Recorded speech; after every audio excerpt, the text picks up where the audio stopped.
მე არ მახსოვს როგორი რეაქცია ჰქონდა პატრიარქ ილია მეორეს. როდესაც მან მოისმინა ლიტერატორ თამაზ კვაჭანტირაძის სიტყვები გასული საუკუნის 90-იანებში არ მინდა შემეშალოს 93-ში, 94-ში, შესაძლოა 95-ში ან 96-ში ამგვარი სიტყვები. თქვენ არ ხართ ილია მეორე. თქვენ ხართ მეორე ილია. კი არ მახსოვს, მაგრამ ვეჭვობ, რომ პატრიარქი ილია მეორე უწმინდესი და უნეტარესი სრულიად საქართველოს კათოლიკოს პატრიარქი ჩვეულად თბილად ჩაიღიმებდა და ვეჭვობ, რომ არ დაეთანხმებოდა ლიტერატორ კაცს თამაზ კვაჭანტირაძეს იყო ასეთი კაცი, კარგი ლიტერატორის ხოთაშორის, რომელიც ერთი ხანობა 95-ში თუ არ ვწდები, პრეზიდენტობის კანდიდატიც კი იყო. ის გაეჯიბრა, თუ იმას გაჯიბრება ჰქვია ედუარდ შევარდნაძეს, რასაკვირველია დაამარცხდა. საერთოდ ედუარდ შევარდნაძეს ვერც ვერავინ დაამარცხებდა გარდა მისი კონცეპტუალური მოწინააღმდეგისა. სვიად გამსახურდიაში, რომელსაც არ მიეცა შესაძლებლობა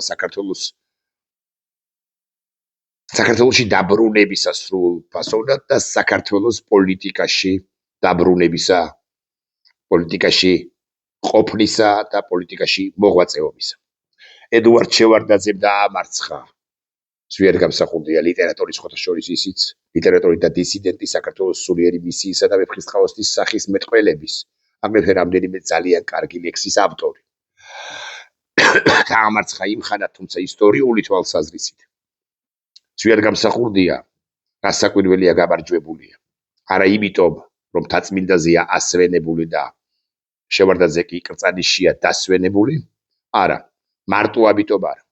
არამედ იმიტომ, რომ ქართული სახელმწიფოსთვის რასაკვირველია თავისუფლების ერთგულება გაცილებით მნიშვნელოვანია, ვიდრე ის ხლართები, რომლებიც ჰქონდა ედუარდ შევარდნაძეს, რომლებითაც ის გამოირჩეოდა. მაგრამ არც სვიად გამსახურდიაზე ვსაუბრობთ ახლა და არც ედუარდ შევარდნაძეზე და გაგიკვირდებათ და არც თამაზ კვაჭანტირაძეზე, რომელმაც აკითხავთ ასე მიმართა პატრიარქ ილია მეორეს, თქვენ არ ხართ ილია მეორე, თქვენ ხართ მეორე ილია, ანუ ილია ჭავჭავაძე, ბრძანდებითო.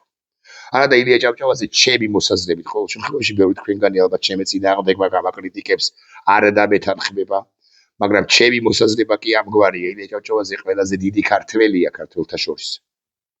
ილია ჭავჭავაძე თავისუფლების ერთგული თავისუფლების იდეის მატარებელი თავისუფლება ვინ შეამზადა ქართული სახელმწიფოსთვის, ის ილია ჭავჭავაძე. ხო მეტყვის ბევრი თქვენგანი მას შოთა რუსთაველი ან დავით აღმაშენებელიო არ გავეჯიბროთ, არ ვიკამათოთ მაინც და მაინც რასაკვირველია ერთიც და მეორეც, ანუ დავით აღმაშენებელის და შოთა რუსთაველის და სხვების ალბათ არიან უმასშტაბურესი პერსონები საქართველოს მრავალსაუკუნოვან ისტორიაში. მრავალსაუკუნოვან ისტორიაში. მაგრამ მე პერსონალურად აგიკითხავთ, რომ ილია ჭავჭავაძე უმასშტაბურესი და ყველაზე დიდი მგონია დიდთა შორის შესაძლოა ვწდები, ნუ ვიკამათებთ, გთხოვთ, არ არის ახლა ეს მნიშვნელოვანი. ილია ჭავჭავაძემ შეამზადა საქართველოს დამოუკიდებლობა 1907 წელს მოკლული, ვერ მოესწრო 1918 წელს.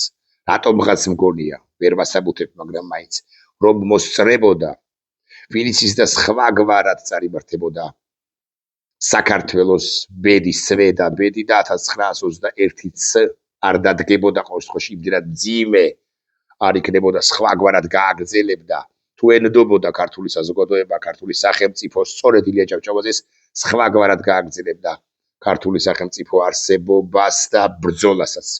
სხვებთან ერთად რასაკვირველია, ილია ჭავჭავაძე აიღებდა დროშას და შესაძლოა ისიც დამარცხებულიყო ბანდიტებთან, მაგალითად სერგო ორჯონიკიძესთან, სტალინთან, რომელიც მას ვერ იტანდა, ეგრა მაგის პასუხი ეზიზღებოდა, ეჯიბრებოდა სტალინს ილია ჭავჭავაძე. ესეც უნდა ვთქვათ. კარგით, ეხლა ეს არ არის მნიშვნელოვანი. მნიშვნელოვანი არის ის, რა თქვა, აკი გითხარით, რაც თქვა, რა თქვა თამაზ კვაჭანტირაძემ ილია მეორეზე, თქვენ არ ხართ, მესამედ ვიმეორებ, მგონი ილია მეორე.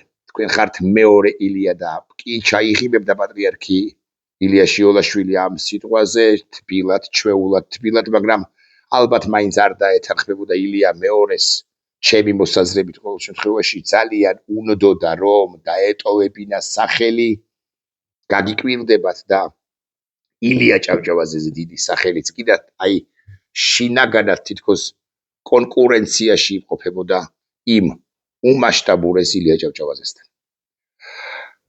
სწორედ ამიტომ, ჩემი მოსაზრებით, სწორედ ამიტომ ილია მეორე 2019 წელს თქვა შემდეგი უცნაურესი დღევანდელი გაგებითაც და ობიექტურადაც წინადადება მან მთლიანად ამოაყირავა, ან ეცადა რომ ამოეყირავებინა ილია ჭავჭავაძის ანდერძი, ან ილია ჭავჭავაძის მთავარი თეზა, თუ გნებავთ ასე ვიტყვი. თავის დროზე ილია ჭავჭავაძემ თქვა მამული ენას არწმუნოება. ამბას ამბობს ილია მეორე 2019 წელს. ჩვენ დავუმატეთ ამას ასე, ღმერთი სამშობლო ადამიანი. ასე მიმართა საქართველოს მართლმადიდებელი ეკლესიის პატრიარქმა ილია მეორემ სიონის ეკლესიაში შეკრებილ მრევლს და მარიამობა მიულოცა. აქ გითხარით, ეს არის 2019 წელი, პრემიერ-მინისტრად მაშინ მუშაობს მამუკა ბახტაძე, ეს ახლა უკვე დაკარგული და პრინციპში მაინც უსახური კაცი. დიდება და მადლობა უფალს, რომ ღმერთმა დაგვაჯილდობა ჩვენ ამის გრძნობით, ამისი შეგრძნებით, რომ პირველია ღმერთი, მეორეა სამშობლო და მესამე ადამიანი, დაამატა ასე, აღნიშნა ასე ილია მეორემ. სიმართლე გითხრათ, აი ეს გაჯიბრება ან ჩანაცვლების მცდელობა ილიასეული თეზისა, მამული ენას არწმუნოება, სხვა თეზით, ღმერთი სამშობლო ადამიანი, არც გამოუვიდოდა და არც გამოუვიდა პატრიარქ ილია მეორეს ყოველ შემთხვევაში სიცოცხლეში და უკვე შემდგომ 17 მარტის შემდგომ იცით თქვენ, რომ მიმდინარე წლის 17 მარტს აღესრულა გარდაიცვალა პატრიარქი ილია მეორე, საქართველოს დე-ფაქტო ხელისუფლება მათ სცადა დამატებით ილია ჭავჭავაძის ცოტა უკანა პლანზე გადაწევა და ილია მეორის, ანუ არა მეორე ილიასი, თამას კვაჭანტირაძეც უარყო, თამას კვაჭანტირაძის თეზაც, თამას კვაჭანტირაძის მიდგომაც ერთგვარად უკუაგდო დე-ფაქტო ხელისუფლებამ, არამედ საერთოდაც გააჯიბრა, ცდილობს ყოველ შემთხვევაში გააჯიბროს ილია მეორე ილია ჭავჭავაძესთან და პირველ პლანზე წამოსწიოს და დაამტკიცოს ბჭყალებში. გასაკვირველია, რომ პატრიარქი ილია მეორე, ვინც ის და ყველაზე დიდი ქართველია, ყველა ქართველთა შორის, მე გითხარით, შეიმოსაზრება, რომ ცნებოდე და მაგალითად ჩოთა რუსთაველი რომ იყოს უფრო დიდი ქართველი ვიდრე ილია ჭავჭავაძეა, ან დავით აღმაშენებელი იყოს, ან ორივე, ილია ჭავჭავაძე მესამეზე ქვემოთ პოზიციაზე არც ერთ შემთხვევაში არ ჩამოდის, ხოლო საქართველოს დე-ფაქტო ხელისუფლება, ანუ ქართული ოცნების ბანდა საერთოდაც ცდილობს ილია ჭავჭავაძის უკანა პლანზე გადაწევას და არა მხოლოდ ილია ჭავჭავაძისა, ვინც ის რუსთველისა და ვინც ის დავით აღმაშენებლისა და პირველ ადგილზე საერთოდაც ბიზნეს გაყვანას მეთქი ასე ვიტყვი და მეორე ადგილის მიკუთვნებას მინიჭებას პატრიარქი ილია მეორისათვის ჩვენ გვყავდა და გვყავს ორი უზარმაზარი მასშტაბის ადამიანი, ერთი პრაქტიკულად უკვე წმინდანად შერაცხული საკრალიზებული ილია მეორე და მეორე დამფუძნებელი მამა ჩვენი ქვეყნისა ის რომ არ ყოფილიყო, ანუ ბიზნეს ივანიშვილი ის რომ არ ყოფილიყო საქართველოს როგორც ასეთი არიარსებდა ტყუილი ამბავია. ეს ილია ჭავჭავაძე რომ არ ყოფილიყო, საქართველოს არიარსებდა. ბიზნა ივანიშვილი რომ არ ყოფილიყო, არ იყოს, საქართველოს იქნებოდა ბევრად ძლიერი, ეს რომ ვიცოდეთ მაინც. მოკლედ ილია მეორე არ მოინდომა ჩემი მოსაზრებით ყოველ შემთხვევაში მეორე ილიობა. თუ სწორად წარმოვთქვათ, ალბათ ასე სჯობს მეორე ილიაობა. მას მოუნდა რომ ჩაენაცვლებინა და უფრო წინ წამოეწია საკუთარი თავი და დაემტკიცებინა ბჭყალებში დასაკვირველია ქართული საზოგადოებისათვის, რომ ისიც არ არის ნაკლები ილია ჭავჭავაძეს. აკი ამიტომაც შემოგთავაზა ეს ღმერთი სამშობლო ადამიანი და მანაც მან ხაზგასმით გააქრო ერთი სიტყვა, ან არ ჩაწერა ერთი სიტყვა ამ თეზაში ღმერთი სამშობლო ადამიანი, მეოთხე არ მიამატა, ასე მაგალითად თავისუფლება ილია ჭავჭავაძემ რომ არ მიამატა, ეს გასაგები მიზეზის გამო მოხდა. ილია ჭავჭავაძე პრინციპში მამული ენას არწმუნოებაში გულისხმობდა თავისუფლებას, მამულის თავისუფლებას, ენის დაბრუნებას, ქართული ენის სათანადო დონეზე დაბრუნებას და შესწავლას კი მჟამინდელი ქართული საზოგადოებისათვის და სარწმუნოება საერთოდაც თუ მართებულად ვიქნები გაგებული გადაისროლა მესამე ადგილზე, თუმცა რასაკვირველი არ მიუყდინებია. მაგრამ 17 მარტი დადგა და საქართველოს დე-ფაქტო ხელისუფლებაში იფიქრეს და თქვენს, რომ ახლა ჩვენი ავტორიტეტი უნდა დავაშენოთ, ჩვენი ძალაუფლება უნდა დავაშენოთ, ან ჩვენი ძალაუფლების საყრდენად უნდა გამოვაჩინოთ, წარმოვაჩინოთ მათ შორის პატივისცემა ილია მეორის მიმართ და ილია მეორის მიმართ პატივისცემა უნდა გამოიხატოს შემდეგ რამეში ილია მეორე პირველ ადამიანად, თავარ ადამიანად უნდა იქცეს ასაკურველია ბიძინა ივანიშვილის დამფუძნებელი მამის შემდეგ. და საქართველოს ხელისუფლებამ დაიწყო საკრალიზაციის პროცესი ერთის მხრივ და აუცილებლად დააგვირგვინებს, ანუ იტყვიან, რომ პატრიარქი ილია მეორე არის წმინდანი. ამას იტყვიან ეს ერთი და იმასაც იტყვიან, რომ არა მხოლოდ საეკლესიო წესით არის საკრალიზებული, არამედ საერო წესითაც ის არის უზარმაზარი, ყველაზე დიდი, ყველაზე მასშტაბური პერსონა, იმიტომ რომ 50 წელი მართავდა ეკლესიას, იმიტომ რომ რა ლაბირინთებში არ ატარა ეს საზოგადოება, ეს ქვეყანა და როგორ არის, როგორ იყო ის სადარაჯოზე თავისუფლებისა, ესეც ყვილია. თუ გულახდილები ვიქნებით, გუშინაც აღმომიწია ამის აღნიშვნა, გუშინაც აღვნიშნე, ილია მეორე არ იყო მომხრე საქართველოს დამოუკიდებლობისა, ყოველ შემთხვევაში არ იყო თამამი. ასე ვიტყვი, 99 წელს წარმოთქმული სიტყვა და მერე შესვლა უზენაეს საბჭოს შენობაში და არ დარჩენა მომიტინგეებთან 91-92 წლების პროცესებში, მოვლენებში ანტი თავისუფლების და გამსახურდიაში თავისუფლების სიმბოლო იყო ყოველ შემთხვევაში კიტოვანთან და ჯაბაიოსელიანთან შედარებით. კაი, ტოვანისა და ჯაბაიოსელიანთან ენდა შევარდნისაგან გადასვლა ესეც მადასტურებელია, რომ ილია მეორე არ იყო თავისუფლების მომხრე 91 წლის 9 აპრილს ის გითხარით არც გამოცხადდა გუშინდელ ვიდეო ბლოგში ვთქვი, არც მიბრძანდა უზენაეს საბჭოს შენობაში და არ გაიზიარა ის სიხარული, რაც საქართველოს დამოუკიდებლობის აღდგენასთან იყო დაკავშირებული. მაგრამ ეს ცალკე ისტორია. საქართველოს დღევანდელი ხელისუფლება კი გითხარით ცდილობს ილია მეორის საკრალიზებას და ყველაზე დიდ ქართველად წარმოჩენას, ოღონდ იმის შემდეგ, აი ოლიგარქის შემდეგ აბასთუმის უღრანებში რომ არის გამაგრებული. და მისი ამ თეზის, აი რაც გითხარით ღმერთი სამშობლო ადამიანი პატრიარქი ილია მეორის თეზის პირველ პლანზე წაწევას, წამოწევას და ილია ჭავჭავაძის თეზის მამული ენა სარწმუნოების უკუგდებას, უკანა პლანზე გადაწევას, აქვე აღნიშნავ, რომ თუ გახსოვთ და თუ მიაქციეთ ყურადღება, ილია მეორემ ასეთი რამ თქვა თავის დროზეო, ილია ჭავჭავაძემ თქვა, მამული ენა სარწმუნოება ჩვენ დავუმატეთ იმას ღმერთის სამშობლო ადამიანებს და თუ დაუმატეს, მაშინ უნდა ამიხსნათ რას ნიშნავს ან რას ჰგავს ეს, რასაც ახლა მე თქვენ გაჩვენებთ. მე ამ კითხვით მიმართავ პრინციპში არა მხოლოდ ზოგადად საქართველოს დე-ფაქტო ხელისუფლებას, არამედ მიმართავ ასე მაგალითად თავდაცვის მინისტრს.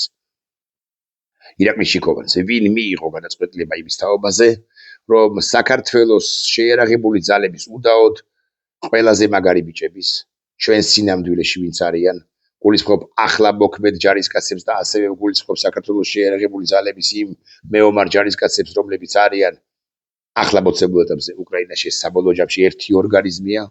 მოკლედ ვინ დაადგინა და ვინ გადაწყვიტა, რომ სამკერდე ნიშანი ჩამოვწეროთ მოდის ვიხდი ფოტო ასე სჯობს ალბათ რომ უფრო კარგად გაჩვენოთ. სამკერდე ნიშანიზე საქართველოს შეიარაღებულ ძალებს დატანილი ჰქონდეთ ღმერთი სამშობლო ადამიანი, ანუ სწორედ ილია მეორის სიტყვები და არა ილია ჭავჭავაძის, მაგალითად ილია ჭავჭავაძისა მამული ენა სარწმუნოება. რატომ მოხდა ეს? ვინ გადაწყვიტა, რა უფლებით გადაწყვიტა? და არის თუ არა თუ უფრო სიღრმისეულად ვიმსჯელებთ ეს ერთგვარი მცდელობა ილია ჭავჭავაძის უკანა პლანზე გადასროლისა, ასე ვიტყვი, და ილია მეორის უკლებლივ ყველა ფრის და ყველა სიტყვის ჭეშმარიტებად გასაღებისა, იმიტომ კი არა რომ აქ რამ ცუდი წერია, ღმერთიც, სამშობლოც, ადამიანიც, გასაკვირველია, უმნიშვნელოვანესია, მაგრამ ყველა შემთხვევაში ეს გამოდის გაჯიბრება, შეჯიბრება, დამარცხების მცდელობა, ეს ილია ჭავჭავაძის იმ ცნობილი თეზისა და ზოგადად და კონკრეტულად ილია ჭავჭავაძის.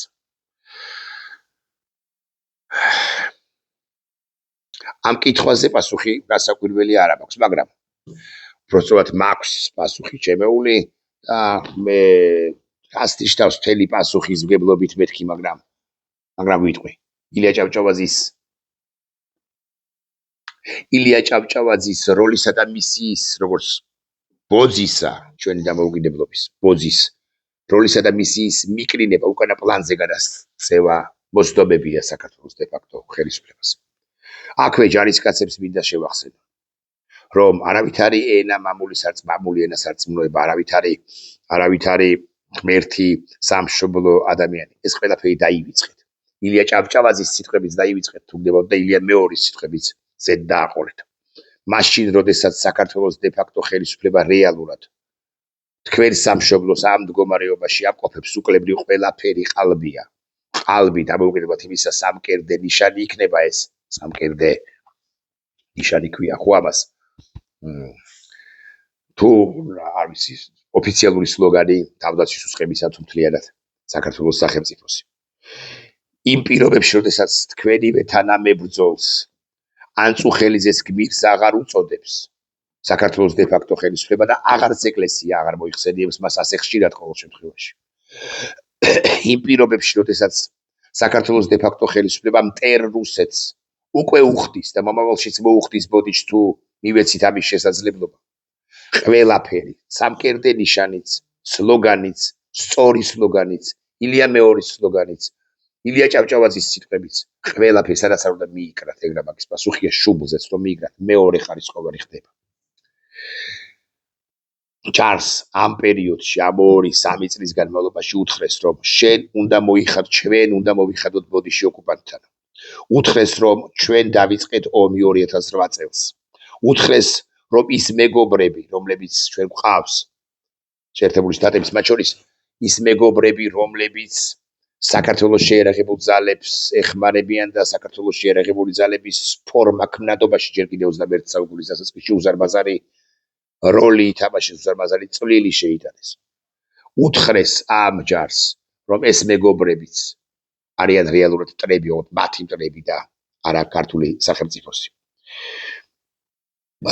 უთხრეს, რომ საქართველოს შეერაღებულ ძალებს უნდა ჰქონდეს ნაკლები დაფინანსება და მეცაც გეტყვით, ეტყვიან, რომ საქართველოს შეერაღებული ძალები სარიცხოვნობა რაოდენობა უნდა შემცირდეს, იმიტომ რომ ამის საჭიროება, რომ 30-32,000 ჯარისკაცი ჰყავდეს, უბრალოდ აღარ არსებობს. უთხრეს, რომ მიშა სააკაშვილმა დაიწყო ომი, ანუ უმაღლესმა მთავარსარდალმა ცუდმა თუნდაც, მაგრამ უმაღლესმა მთავარსარდალმა დაიწყო ომი და რუსეთი არაფერ შუაშია. და აი ესეთი რაღაცეები უთხრეს საქართველოს შეერაღებულ ძალებს და მერე კი მიაკერეს თუ მიაწებეს ეს ღმერთი, პატრიარქ ილია მეორის სიტყვები, ღმერთი სამშობლო ადამიანი, აღარც ღმერთის წაფს საქართველოს დე-ფაქტო ხელისუფლებას სამშობლოდ საერთოდაც რუსეთი მიაჩნია, ხოლო ადამიანს რომ თელავს პირდაპირ მნიშვნელობით, ეს კი ფაქტია. ეს ხომ მნიშვნელოვანი ასპექტებია, მაგრამ არანაკლებ მნიშვნელოვანია ასპექტის შემდეგი. ესენი ცდილობენ ილია ჭავჭავაძის უარყოფას და ილია ჭავჭავაძის როლის უკანა პლანზე გადაწევას ილია ჭავჭავაძისა, რომელიც ყველაზე დიდი ქართველი იყო დიდ ქართველთა შორის. და მოზემლეს ერთი პირი, ვინც უნდა ჩაანაცვლოს როგორც ავტორიტეტმა ილია ჭავჭავაძე დამფუძნებელი მამა. ეს პირი არის ილია შიოლაშვილი, პატრიარქი ილია მეორე, რომლის გზასაც გაუყენეს ახლა პატრიარქი შიო მუჯირი, შიო მესამე, რომელსაც თხოვენ, რომ შენ უნდა გაიმეორო, შენ უნდა იყო გამაგრძელებელი იმ გზისაო, შენ უნდა იყო მეორე ილია მეორე სახელად უნდა გერქვას შიო, მაგრამ მეორე ილია მეორე უნდა იყო მე. გეტყვით პირდაპირ რომ არ გამოუვა შიო მუჯირს, ალბათ მაინც არ გამოუვა, იმიტომ რომ სხვა თუ არაფერი 50 წლის განმავლობაში მართავდა საქართველოს ეკლესიას ილია შიოლაშვილი თავის შეცდომებით, თავისი გამარჯვებებით, თავისი მიღწევებით, თავისი არასწორი ქმედებებით და ასე შემდეგ, მაგრამ ჩორკნიდა საკუთარ გვარსა და სახელს, საკუთარ როლს საქართველოს ეკლესიის და ქვეყნის ისტორიაშიც, მაგრამ ქვეყნის ისტორიაში რამდენიც არ უნდა გამოეჩორკნა ამ პრინციპში მაინც კონტროვერსიულ პერსონას თქვენის ნებართვით მაინც ასე ვიტყვი, ის ვერ უნდა სწონიდეს და ვერ უნდა გადასწონიდეს ილია ჭავჭავაძეს და ილია ჭავჭავაძე კი იცით თქვენ რომ კომუნისტებმა ერთი ხანობა კარგა ხანი პრინციპში აკრძალეს. პირდაპირ მნიშვნელობით აკრძალეს. არა, ბიზი და ივანიშვილი ილია ჭავჭავაძეს აკრძალვას ვერ გაუბედავს, მაგრამ აგერ მე და აგერ თქვენ როგორც ნაკლებად ისწავლება მომავალში ილია ჭავჭავაძის ნაწარმოებები და საერთოდ არის სწავლება ილია ჭავჭავაძე როგორც ეროვნული მოღვაწე. იმიტომ რომ ეროვნული მოღვაწეების თაობაზე საუბარი ასე მაგალითად სკოლებსა თუ უნივერსიტეტებში ამ ხელისუფლებას არ აწყობს. ამ ხელისუფლებას აწყობს საუბარი ფსევდოგმირებზე, ამ ხელისუფლებას აწყობს ფსევდო იმ გმირებზე, ჭყალებში გმირებზე, რომლებიც ეგრეთ წოდებული დიპლომატიური ენით გამოირჩეოდნენ, ხლართებში იყვნენ, რუსეთს ეთამაშებოდნენ, რუსეთს არ აკრიტიკებდნენ და რუსეთის დღევანდელი პრეზიდენტის თვალებში პრინციპში სხივსა პოულობდნენ, სხივსა ამჩნევდნენ და არ მიიჩნევდნენ, რომ ის უბოროტესია უბოროტესთა შორის. რუსეთის იმპერიაზე არ საუბრობდნენ საერთოდ, ან საუბრობდნენ თუ საუბრობდნენ ძალიან იშვიათად. ილია მეორე მასშტაბური კაცი იყო, მას თავისი როლი და მისია აქვს ამ ქვეყანაში, მაგრამ ილია მეორე ვერავითარ შემთხვევაში არ იქნება ვერც მთავარი პირი საქართველოს ისტორიაში ყველაზე დიდი პირი ვერ იქნება უბრალოდ და ასევე ილია მეორის მიერ მოფიქრებული კონცეპტუალური ფრაზა, სლოგანი, თავისი თეზები და ასე შემდეგ რეალურად მეხუთე ხარისხოვანია იყო, არის და იქნება. მით უფრო როცა არის მცდელობა რომ დაამარცხონ, გააჯიბრონ და დაამარცხონ ილია ჭავჭავაძე და მისი ამ უკანასკნელის სიტყვები, ფრაზები, თეზები, კონცეფციები, მიდგომები, ღირებულებები და ასე შემდეგ. ილია ჭავჭავაძე versus ილია მეორე ნამდვილ საქართველოში გამარჯვებული უკვე ცნობილია, თუ მაინც და მაინც შეჯიბრებასია საუბარი. მე არც გავაჯიბრებდი გულახდილად გეტყვით, ყველას თავისი როლი აქვს ამ ქვეყანაში.